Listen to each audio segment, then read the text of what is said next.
Tim Rainey, it's a non-race week, and here we are. How are we feeling? Are you all recovered from jet lag and the cold you were fighting and all that stuff? Well, it turns out it was a bad case of hay fever. Hay fever? Yeah. Really? Yeah, figured that out, right?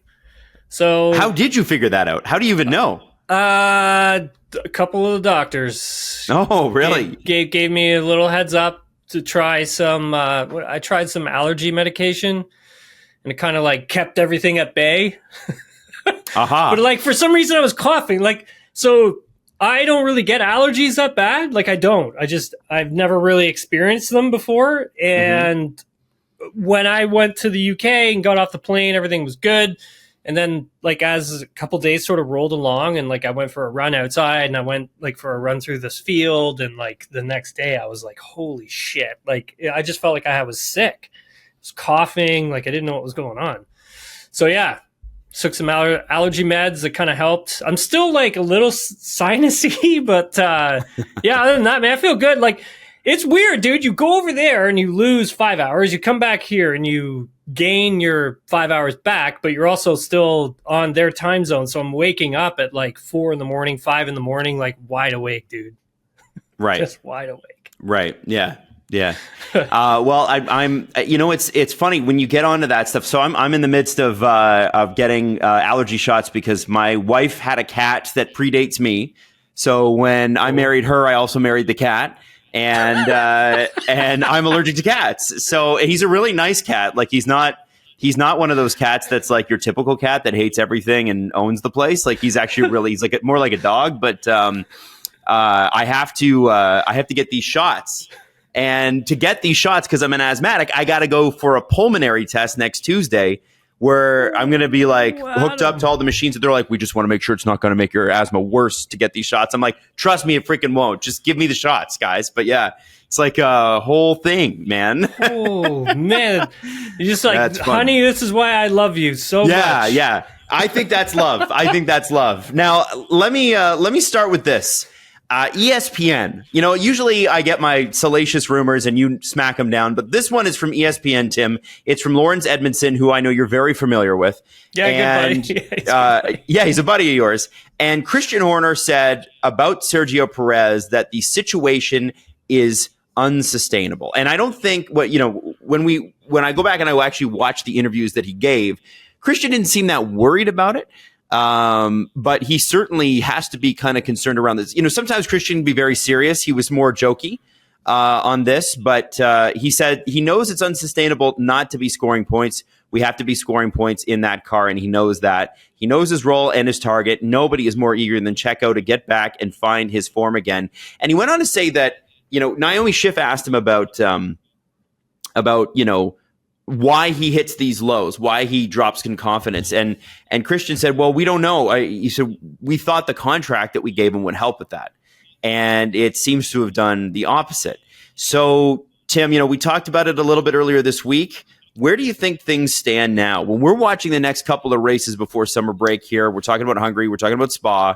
What are we looking out for with Sergio Perez? What's the story? Is he racing for his seat in the next two races? I think so. I mean, he's under a massive amount of pressure moving forward. There's no question about that. I mean, I understand by what Christian, because I read the article, but I also some of the folks online saying, why would you give this guy a contract if he's struggling? And Horner actually saying, well, we gave it to him because we thought it would help turn things around. And I understand what Christian's saying, and he's right. It's the fact that you want to instill in the driver that the team still believes in him.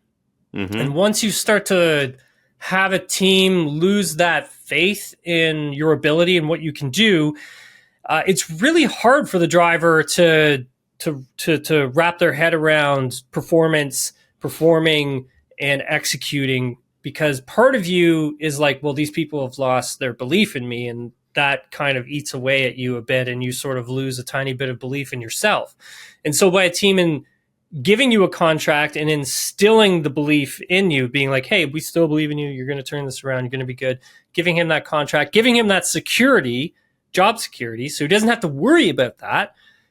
Their hopes are that contract would help take some of the pressure of him not having to think about his future and where he's going to end up and what's going to happen to him for 2025, et cetera, et cetera. So in that respect, that's what Christian's talking about.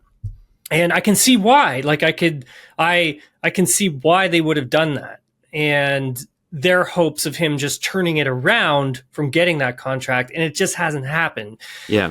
And it's essentially, Adam, just that lack of confidence, right? I've explained this a couple times on the pod, but for Sergio, I find sometimes he can get lost in the setup details and the minutia of that. And considering this is a car that is really geared towards what Max Verstappen does, the way Max drives, which is very unique. Mm-hmm. Not a lot of other drivers and can really replicate what he does. Because we have time on that, give me a quick rundown of what makes Max's driving style so unique for us lay people. Like, what is it? Yeah. You've talked about this before, but why is he so specific? Well, the fact is that he likes the car really on the nose. And so for those who've never raced or driven a car, it's essentially, how can I best explain this that'll get it across? But you're heading into a braking zone and you're in a cornering phase. So you're heading through that entire cornering phase where the braking starts, the corner, you're entering into the corner, you're bleeding off the brake as you're entering in. It's kind of like trying to get as much weight, let's say that, to the front tire. Mm-hmm. The rear is kind of coming up, right? So you're losing weight sliding a little. You're losing weight from the back of the car. It's transferring to the front of the car, and the rear is starting to slide, right? But the front's got grip. And if the front's got grip, but the rear is sort of sliding, when you go back to power, you're going to have a bit of a weight transfer. So you go back to the gas pedal. The weight's going to transfer. Yeah, the weight's going to transfer again, right? You're going to have a little bit of a shift, let's call it. And it's in that area where the rear is so light and dances around. Some drivers don't like that. Some drivers like to have more of a understeer type of a feel going into a corner. So where the front actually pushes. So it's more along the lines of driving a go-kart, the kind of way Max likes to, but it's an elevated version of that. It's even more sensitive. So you can be even more aggressive with how you tune and get everything to the front of the car, how you tune that aspect of it. And not a lot of drivers are really comfortable with that. And I can understand why. And so it's that part of it, Adam. And not, we've seen Pierre Gasly try and get in there and do it. Yeah. Couldn't do it. We saw Alex Albon try to get in there and do it. Couldn't do it. Mm-hmm. We had Sergio Perez, who kind of got to grips with it in 2021. But then when we had this big regulation change, he was kind of there. And then the car just completely went away from him, got spooked. And that kind of ruins your confidence, because this is the way the car needs to be to drive it as fast as Max drives it. And it's like, okay, well, I can't go and do what Max does because it's very unique in how he drives. That's his style. So for Sergio, it's trying to get the car to work around his style and what he does, because he tends to like, what's Max doing? What's he doing with the car? How is he setting everything up? And that is where he tends to get lost. And once that sort of domino falls, you kind of get lost in that. And you have to try and find your way back. You have to try and find your way back to where you need the car. You need the car for your specific style. Let's say it that way. So you really lose your confidence. And then if the team starts losing confidence in you, then it just gets worse. Right. And so for Sergio, this is kind of like where he is. It happened last year and it happened the year before that. And I think for him moving forward, these next few races, Adam, it's true. Like he's definitely in a tight spot, and I could see them replacing him for sure. Liam Lawson's in the car today. We're recording this on a Thursday. Yeah, now Red Bull's playing that down, right? They're saying, "Oh no, it's not. This has been planned." It's like, well, sure, it's been planned, but doesn't mean they're not looking at it, right? Yeah, 100%. They're going to be looking at it.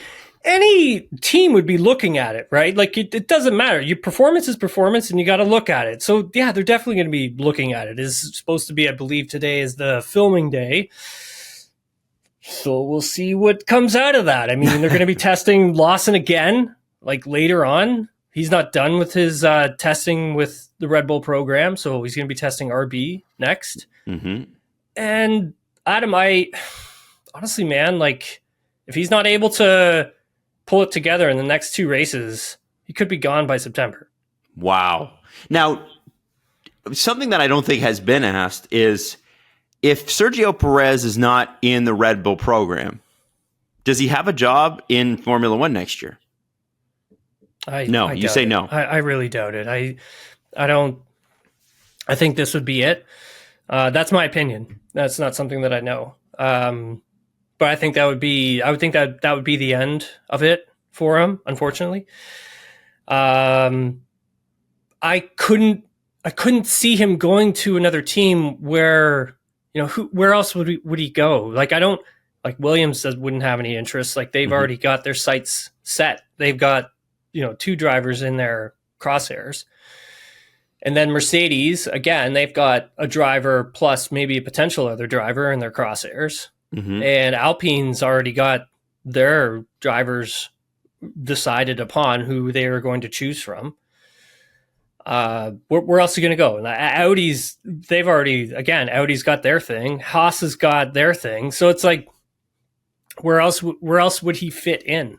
Right. Right. And the performances just aren't, unfortunately, the performances just aren't there. Like they couldn't, it would be a different story if he was able to rebound and fight back, right? People would understand. But the fact that it's been so many races now, I would say since after Miami probably. Yep.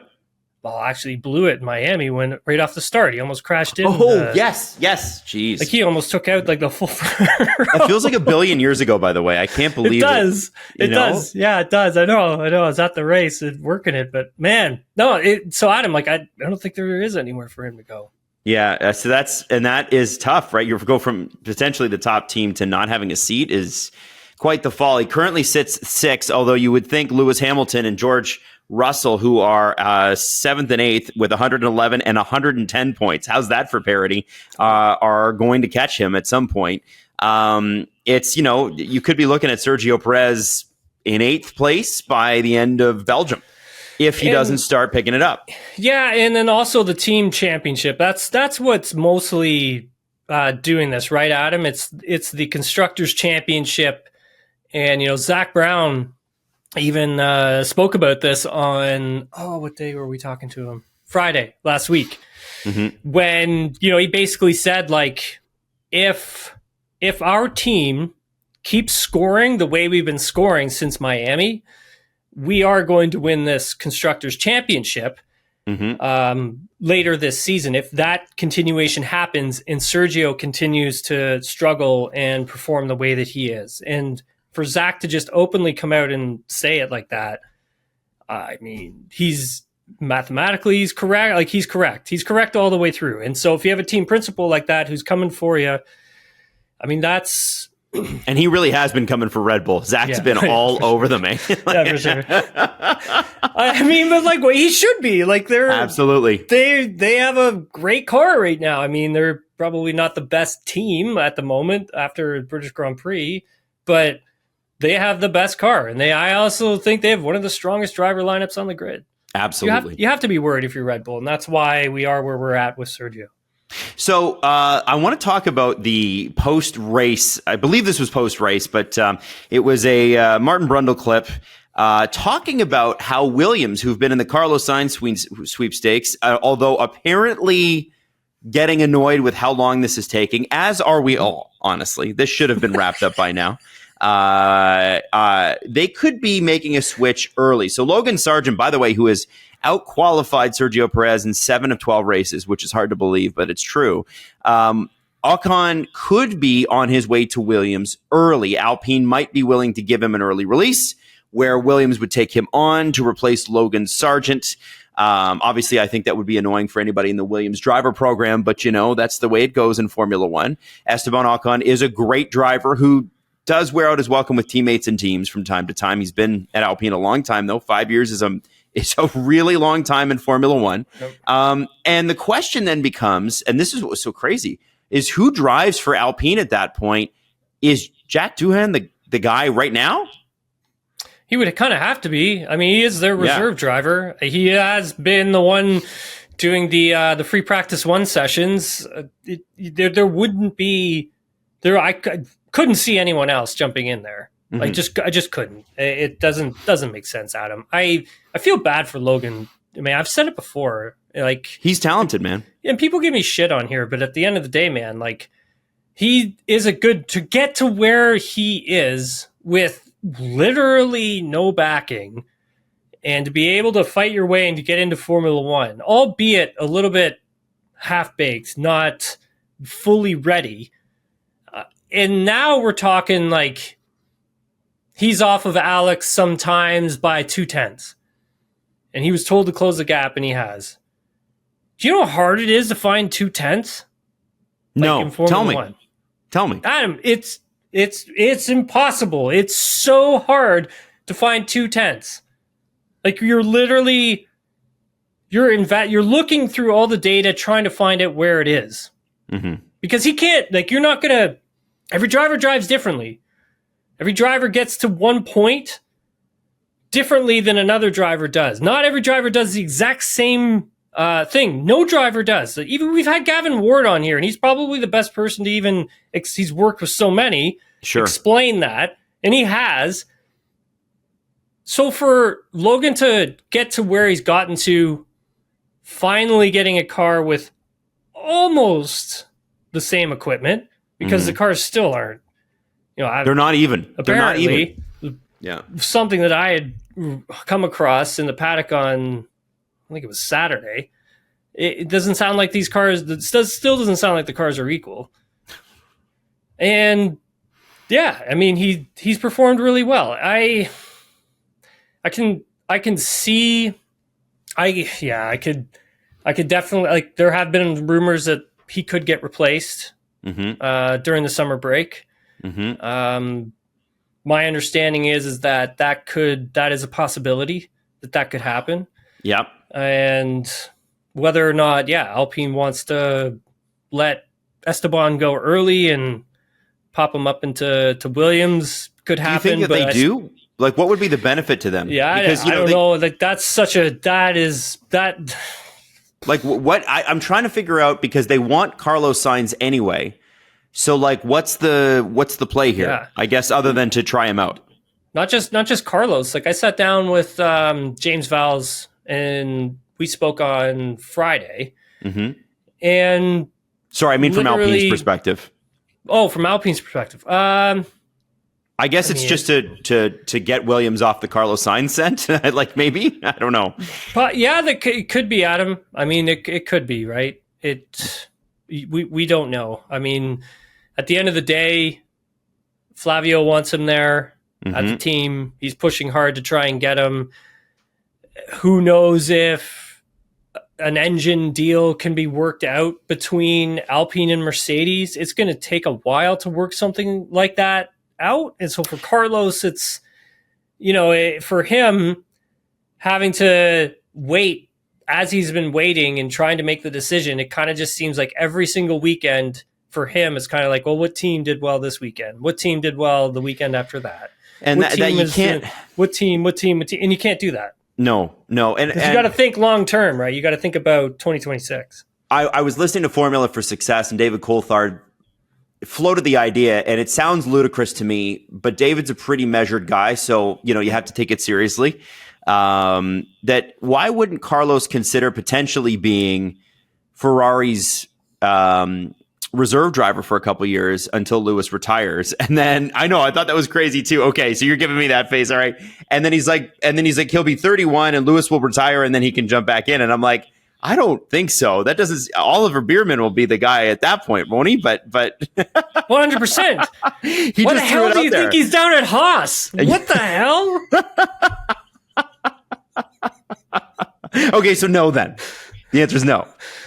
I don't know. Does that make any sense to you? It You're a didn't, competitive Tim. athlete. Like, what do you think? I'm not a competitive athlete. If you've seen No, this body, but like you know why. cover sports, dude. Like, It seemed wild to me. Yeah. So yeah, no, I think didn't. of it. No. Tell me, no, straight up, Adam.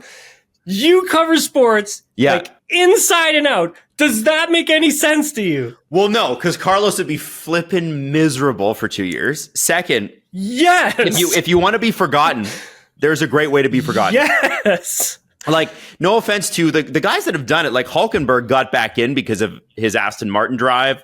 And Ricardo obviously did it, but we're talking about guys that did it for a short period of time who were bounced out due to performance issues. Carlos Sainz, the reason this is taking so long, in my opinion, is that he's having a hard time swallowing why he has to leave a top team.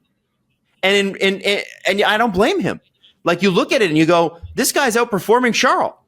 Why does, everywhere he goes, he's successful. Why does this keep happening? He's not a hard guy to get along with. He's apparently a great teammate. Obviously, he has his moments like everybody does. But, like, I think the reason that this has taken so long is Carlos is going, yeah, like, why do I need to go back to a team? Like, why am I back in Toro Rosso territory? Why do I need to be back there? I'm good enough. I'm better than these guys. What the hell's going on? And, Tim, I don't blame him. So, yeah, no, I don't think the DC is right on that one. But it was just something worth bringing up, I thought. Well, I mean, like, all due respect to DC, right? I mean, oh, absolutely. he like, I didn't hear it, so I don't know the exact, like, why. I think he was just throwing it out there, like, what if? But, yeah. Okay, if it's like a what if, then all right. But I still put it to you this way, Adam. Like, let's say Toronto Maple Leafs. We'll just use them because you guys love talking about them. So yeah, well, Toronto Maple Leafs. Yeah. Right. Let's say that, like, I don't know. I don't want to sit here and compare athletes to athletes, but let's say Austin Matthews. Right. Mm-hmm. Right. They bring in Sidney Crosby comes in, and, well, Austin, we don't have any room for you, so you got to go somewhere. And Austin's like, maybe there's room on the Edmonton Oilers for me, so maybe I'll go there. or maybe I'll go to the Vegas Golden Knights, or maybe I'll go to the Florida Panthers, or maybe I'll go to the Ottawa Senators and play and make sure that, I'm tallying the points. I'm out there. People know I'm available. Maybe I can force somebody to do a trade one day. Or maybe I'll just go to the Marlies. Yeah, you're not going to the AHL. That's the thing. It's weird. It's weird. That's what it would be like. Like, if you were to, because I'm trying to, like, think of, like, what. Absolutely, absolutely, man. No, so that doesn't work. We'll leave it at that. Yeah. Do you have any updates on what way Carlos is leaning? Like, has Flavio Briatore convinced him yet, or James Vals? And I want to get back to James Vals in a second.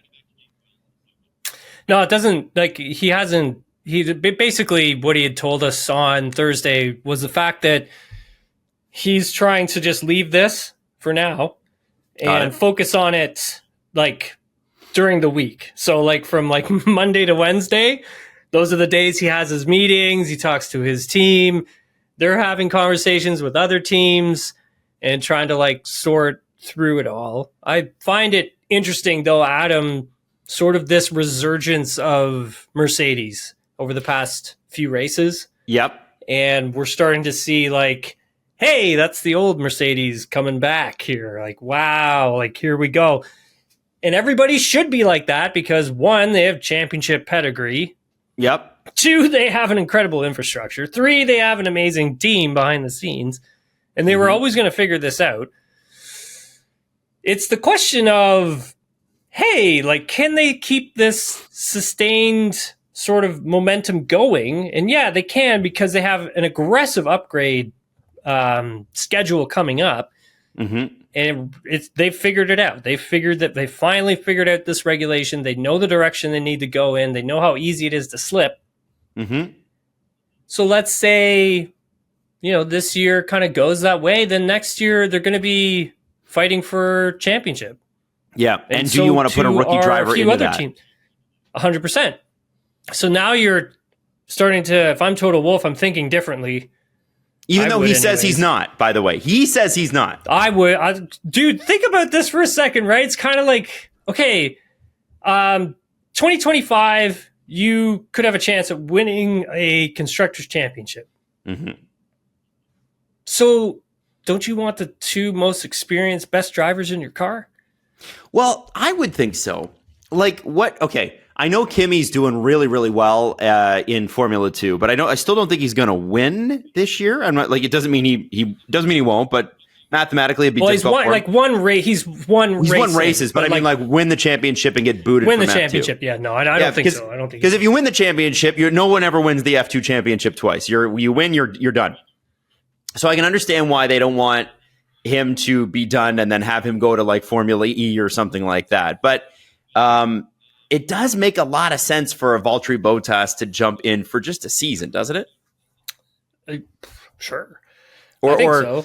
Or even Carlos would have made sense too, but they're just not going that direction. Well, it doesn't like. I don't know, man. Think? I'm hearing differently. I'm hearing. What are you hearing? I'm hearing they've had a couple conversations. And is that in the recent? That's got to be recent then, because they were talking about recent. Okay, very recent. So they are talking. They're talking, but it still looks like this is going to be Antonelli's seat at Mercedes. I think, though, if I'm Total Wolff, I would be looking at next season as a potential to win a championship. And I really would want to bring in an experienced driver to put alongside George. Yeah. And again, like who is that going to be? Is it going to be Valtteri? Could it be Esteban? Could it be Carlos? I mean, your next best bet would be to put Carlos in there. Like I would anyways. Yeah. But I think Adam, like for Toto, it comes down to like waiting this out a bit. For him, he doesn't want to make a rash decision. Like he told me he wants to start thinking about who he wants to put in there and have something ready to go by the autumn. And that looks like his trajectory. Like he wants to have somebody in there by the autumn. Now, who is that going to be? It's anybody's guess now, right? Depending on the team's performance. If it keeps going like this, let's say like Hungary's like a Mercedes hunting ground. Yeah. Spa probably is going to be good for them as well. Hey, like if they have two solid performances there, let's say they capture another win at one of those. You've got to start. I think if I'm running that team, I'm thinking now differently about my driver pairing for next year. Right. Well, I'm curious now because this Mercedes being good wrinkles the picture even more, right? Like it's just, this is such a different year than last year. You almost get used to the fact that things are about the same and drivers are going to swap seats and everybody will know what it looks like next year. And this, like, we don't know what it's going to look like in 2 weeks. We don't. Nobody knows. Like that's the other thing. It's like no one knows where any of these drivers are going. Even these drivers don't even know where they're going. And no one knows what the driver picture is going to look like for next year. And if you sit here and you make a claim like it's going to be so-and-so and so-and-so, I mean, you could look really silly. So for me, it's just, I'm thinking like a team principal. Who would I want in there? Right? For me, I would want my driver lineup to be very experienced for next year. Yes. If I'm Mercedes. So I would want George and Carlos. That's what I would want. Who seem like both affable guys that can get along. You're not going to have crazy tension in the garage, I don't think. You'll have some tension, but not crazy. A little, but yeah. A little's good. You want a little tension. There should be a little competition. You just don't want to kill each other. If you're Williams, Adam, like you've got Alex, right? If you're not going to bring Logan back, I would want Valtteri. He would be my next He'd be my next candidate. And James knows him really well. Do you know anything about their personal relationship? Did they get along? And yeah, I mean, like they were at Mercedes together for a long period of time. And like I had mentioned, I sat down and spoke with James, two of the drivers that he wants at his team. If he can't get one, he's going to try and get the other. It's going to be Carlos or Valtteri. And for him, experience and a driver who wants to sign up for this project and be a part of the team for a long period of time, that's what he's sort of looking for, to have continuity, to have the two drivers who have that experience. He doesn't want to bring up any rookies. He doesn't want young drivers. He wants experienced F1 veterans on his team. Okay. That's what he wants. Man, well, I'm because I think people still talk about Williams like it's like the Red Bull version for Mercedes, right? Like it's the Mercedes. Yeah, not anymore. Team. Yeah, not anymore. Not anymore. No. Yeah, it would be quite the coup if they were able to get Ocon or Sainz in there. It seems like they're going to be able to get one of them. So, yeah, or Valtteri, right? I mean, Valtteri would be great. Let's not forget about him. Like just because he's having a hard time down at Sauber, it doesn't mean that he's not a. I think that's a function. Yeah, you know. Yeah, I think everybody knows that's a function of the car, right? Like it's just a bad car, right? And they just can't seem to, whatever it is, they can't get it going. I mean, they haven't even upgraded it really. Like they haven't really brought many upgrades. Like I'm trying to remember, like they brought. What did they bring to the British Grand Prix? It literally was like nothing. It was, I think it was like some floor fences, and that was it. Like, and then you look down beside them, and like there's like a Haas B-spec car sitting right beside them, and I'm like, how is this possible? That's bad. It's such a shame. I feel for them. I feel for Zhou Guanyu and Valtteri just because they're both good drivers. Yeah. You know, I think people have forgotten about Zhou, and he might lose that seat, and it's like, man, that's not even his fault. It's just a bad car. Yeah. Okay. So the next thing I want to ask you about, which is a very salacious rumor. We'll see if it there's two of them. Adam and his salacious rumors. I love salacious rumors on Weeks Off. Here we go. There is a rumor that Toyota, which hasn't been in the sport in a long, long time, might be partnering with Haas, not on the engine, but on the aerodynamics. What do you think the likelihood of something like that might be? A lot of teams, well, I shouldn't say a lot of teams, but in the past, but currently, you know, McLaren was the last team to use Toyota's wind tunnel, which, from my understanding, is like supposedly like really good from what some teams have told me. Now, just because they got like the wind tunnel and everything in Cologne, it doesn't necessarily mean that they can go and build the car parts, right? Like they would have to have a facility for that, which I'm assuming they probably do. That's something I don't know. For Ferrari, working with Dallara to build a lot of their car parts and projects and chassis, that could be a lot because, you know, we've gone through this before where we've shown people where Haas kind of gets everything to build the cars, Adam, and it's a lot, right? Like it's like they're taking parts from all over the world to put this thing together. I mean, if they can get some form of chassis designer who can handle a lot of, if not, you know, 80% of the car, I think that's good. That would make things easier for Haas to get newer components to the car sooner. Because with Dallara, they're doing like the chassis, some aerodynamic components, but as for like suspension and all that kind of stuff, they usually, I believe, they get most of that stuff from Ferrari. Yes, regardless. So it's maybe it would just they're trying to like be more customized to them. Yeah, that's what I was trying to say. Maybe it's kind of like they're not just sticking parts on from everywhere. It's kind of like you guys make these bits. You'll get the marketing side of it, the exposure, and we'll have something to work with. And we'll lower the amount of money we spend on this. Maybe that's what they're looking at.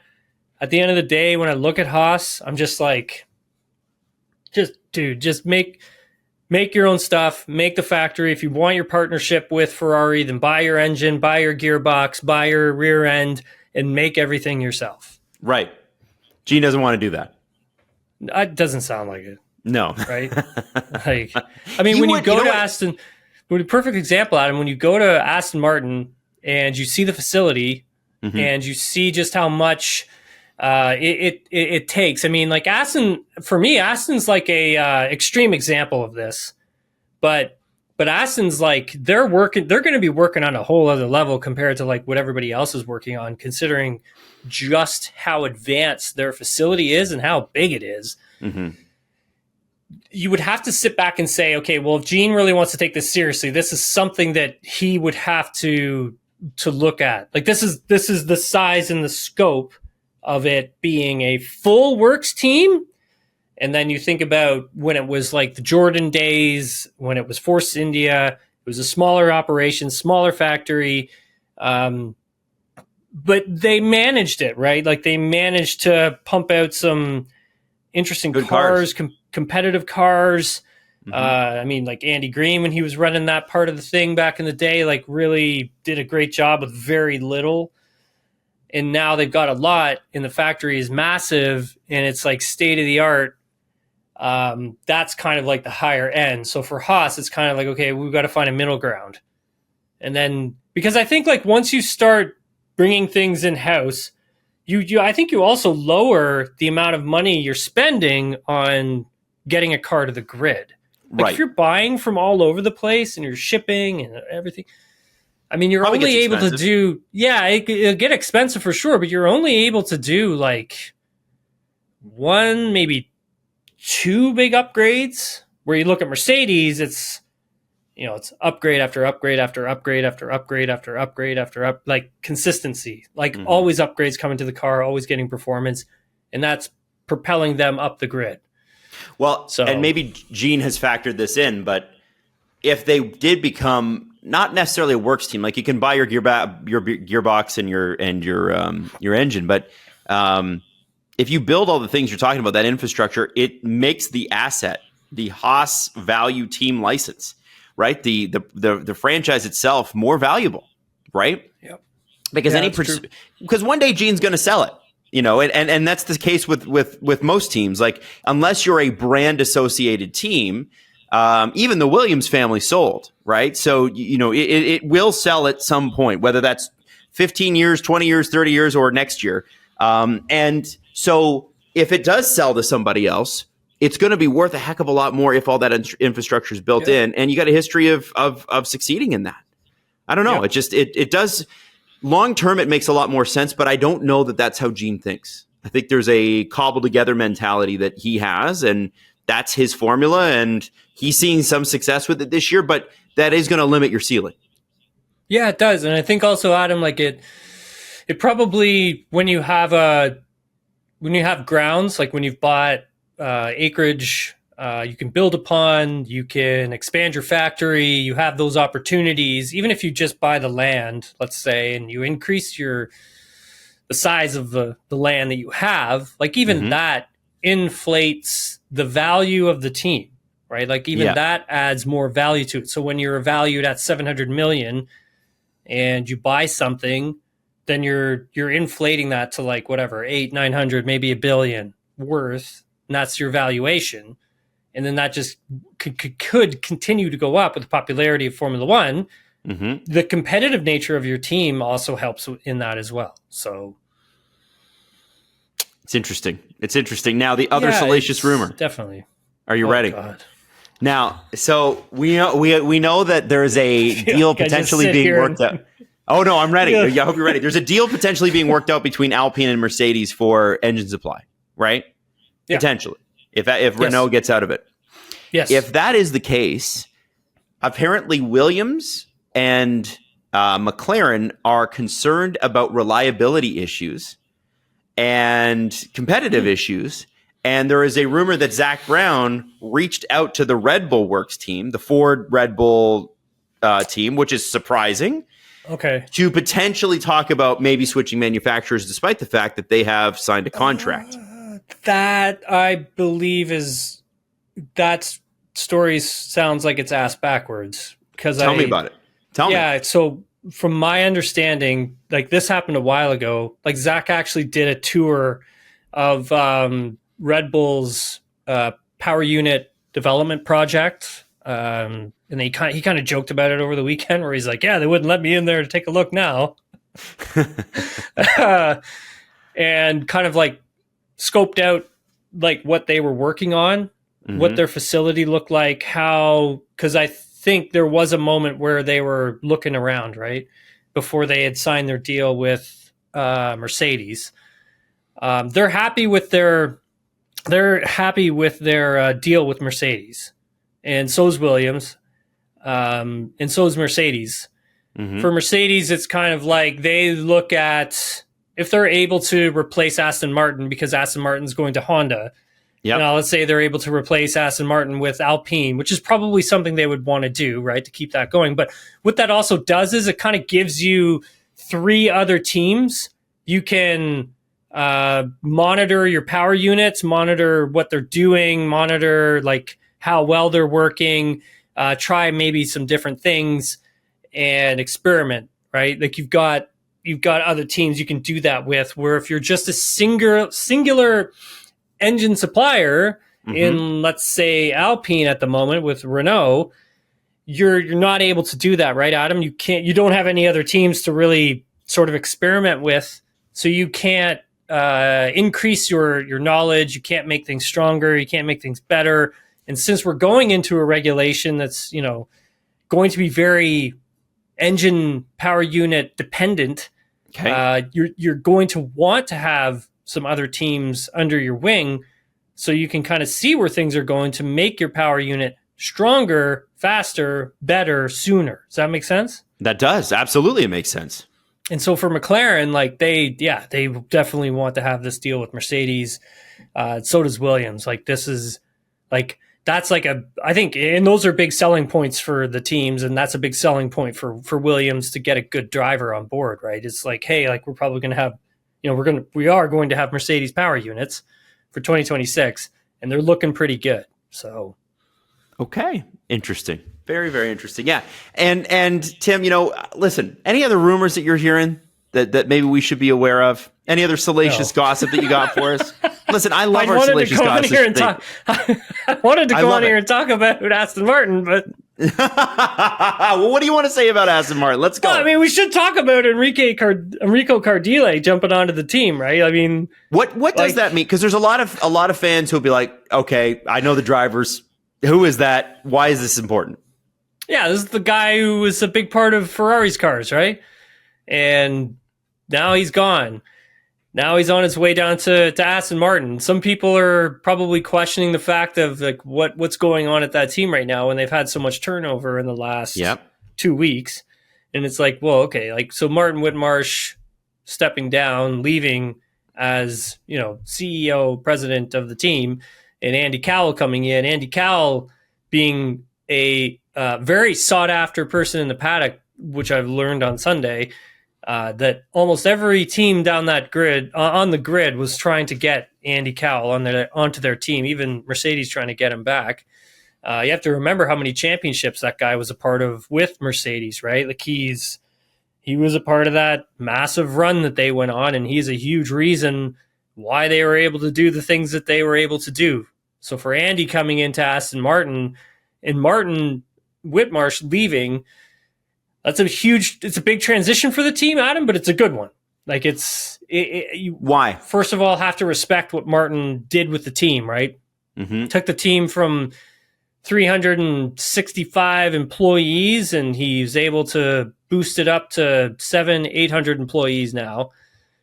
And then also the Honda deal, getting Honda through the front door. Martin's a big part of that. And then also the factory as well. When you see the factory, then you're going to be like, oh my God, like, wow, the guy has done a lot. So have to give, a lot of shout out to Martin Whitmarsh and everything he did at the team. When you bring in a person like Andy Cowell, it's like focused on winning and focused on performance. And so that's kind of that transition for the team that they're in now. So instead of going from like a lot happening behind the scenes, new factory, getting that works deal with Honda, which was massive through the door. It's now, let's focus on the performance. I think Andy Cowell is probably best suited for that, to help direct people to, you're going to be strong here, you should be strong here, you should be doing this, you should be doing that, you should be blah, blah, blah, blah, blah. And I think at the moment, behind the scenes there, Adam, I think they're stretched just a little bit too thin when we talk about the technical aspect of the car, making the components, making the aerodynamics. Is that a staffing thing? A guy like Dan. I think so. This is just what I think. It's not what I know. Mm-hmm. But I think, is it a team going so fast that you can't keep up with what you need? Yeah, I think it's kind of like the team is growing so fast, so soon, so quickly. I think it's trying to have the right people in the right places, where it's kind of like, okay, Dan Fallows, you're going to be doing this, this, this, this, and this. And Eric Blondin, you're going to be doing this, this, this, this, this, this, this, this, and this. And for those two guys, it's probably like, well, hold on a second here. These are this is our scope of our job. We need to focus on aerodynamics, the car. How is the car working with suspension? Blah, blah, blah, blah, blah. And they're probably also doing other things on the side, which is kind of stretching them a bit too thin, because maybe they don't have the right person to sort of plug into those roles who they see as extremely talented. That's what this team is going for, right, Adam? They've brought in huge names and they want to make this a winning team. They've been very smart and strategic, I think, in plugging in the right people in the right places. Right. And so by bringing in Enrico Cardile to sort of oversee, he's not, because I've had people message me about this a lot, DMs and on Twitter, being like, well, Dan Fallows is probably going to leave. And so is Eric Blondin. And well, what happens with them? And then other people are like, well, won't that step on the toes of Dan Fallows? And I'm like, it's actually the opposite of that. It's Cardile is kind of being brought in to sort of oversee the project as a whole on the technical side, oversee what Dan and Eric are doing. Where else do they need help? Where do they need assistance? Where else can we plug somebody else in? How can we take some of this off of their shoulders and put it somewhere else? And I think that's what essentially they're trying to do here, is trying to lighten the load of everybody to spread themselves so they're not spread too thin, and allow these geniuses to just do their thing, right? And so I like the move. It's a smart move. Yep. And yeah, man, I really like the direction that this team is going in. Because some people are like, well, we should be worried about this team. And I'm like, that's quite the opposite. I'm like, you should be very excited about this team and what they're doing. Because, behind the scenes, they've got a lot of really great stuff going on. And that segues beautifully into the Jeremy Clarkson clip that's gone viral after last weekend at the British Grand Prix. And he said that Adrien Newey is searching for homes, but not in Maranello, in Oxfordshire. Now, Oxfordshire why does that matter? Why does that? You would explain that because I've never been. Yeah. Okay, so so for people who listen to us who live in the UK, they already know all this. Yes, right? of then course. For other people who maybe don't, or Canadians who've never been, or Americans who've never been, because we have people listening from all over the world, Oxfordshire is really close to Silverstone, really close. It's really, and that's where Aston Martin's base is, right? It's in Silverstone. Yep. And when I say it's probably, I don't know, on a good day, maybe a 30-minute drive, maybe. Could be a little bit, tiny bit longer. And you have all of these surrounding areas, right? You have Brackley, Banbury, the Cotswolds, then you have Oxfordshire, and they all kind of sort of are close to, surrounding, in and around where Silverstone is. Yep. And so if you live in any of those places, all very nice places, especially the Cotswolds. Oh man, it's nice out there. It's got a reputation. I've never been, but I've heard it's beautiful. Oh, dude, it's very beautiful out there. And anyway, so if you're those are some really nice places to live. And if you're going to be living in that area, then chances of you working for one of the teams, you want to live in that zone. Now, whether or not Adrian Newey's actually really looking for a house there, who knows, right? It's Jeremy Clarkson. Come on. Right. But he would know, though. He lives in the area. They went to school together. They went to school together. Oh, did they really? I never knew that. Yeah, that's in the book. They they weren't friends, but because I think it was one of the schools that Adrien Newey got kicked out of because it was like a school he hated, but there was a band that had come to play and he turned all the music up to like 11 and like rattled and like broke the glass in the auditorium. And so it's a great story. It's such a funny story in that book. And so I think he got kicked out for that. And I think Jeremy Clarkson's like, man, because I think Clarkson might have been a year or two younger.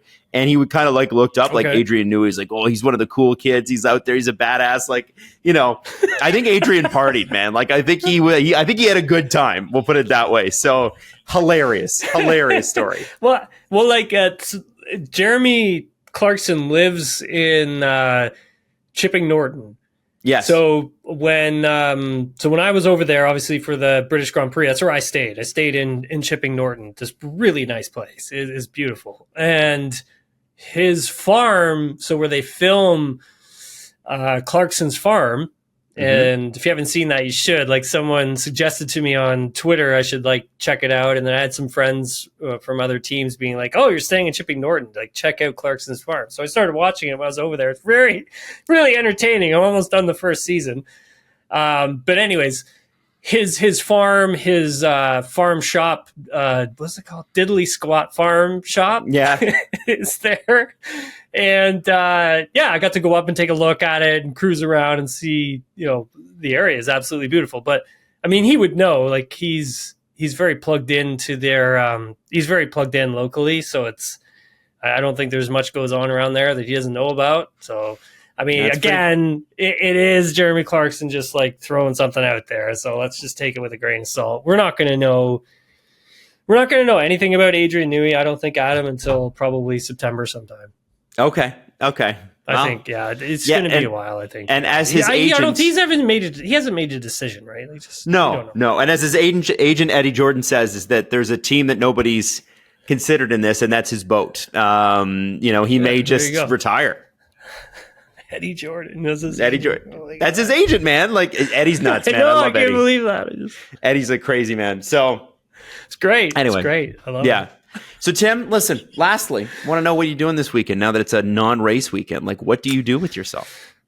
Buddy, I don't know. Saturday morning, going for a long swim with the group of swimmers I swim with here. Probably jump on the bike Sunday, go for a long bike ride up north. That's pretty much it. Hang out with the girlfriend, haven't seen her in like forever or so. Yeah. It would be good to hang out. Yeah, finally. What are you up to?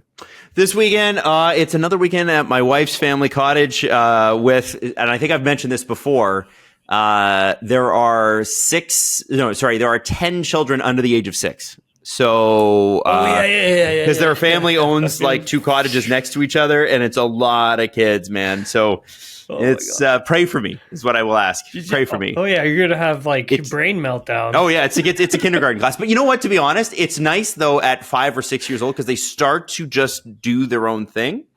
And every once in a while you got to break up like a little scruff, like somebody stole somebody else's toy or whatever. But like most of the time they're ripping around doing their own thing, and you can stand back and like enjoy a drink and watch the water and go in with them when you want to and go swimming when you want to. And they're usually pretty good. They got their life jackets on, they're ready. And then by the end of the day, they're so tired that they go to bed early.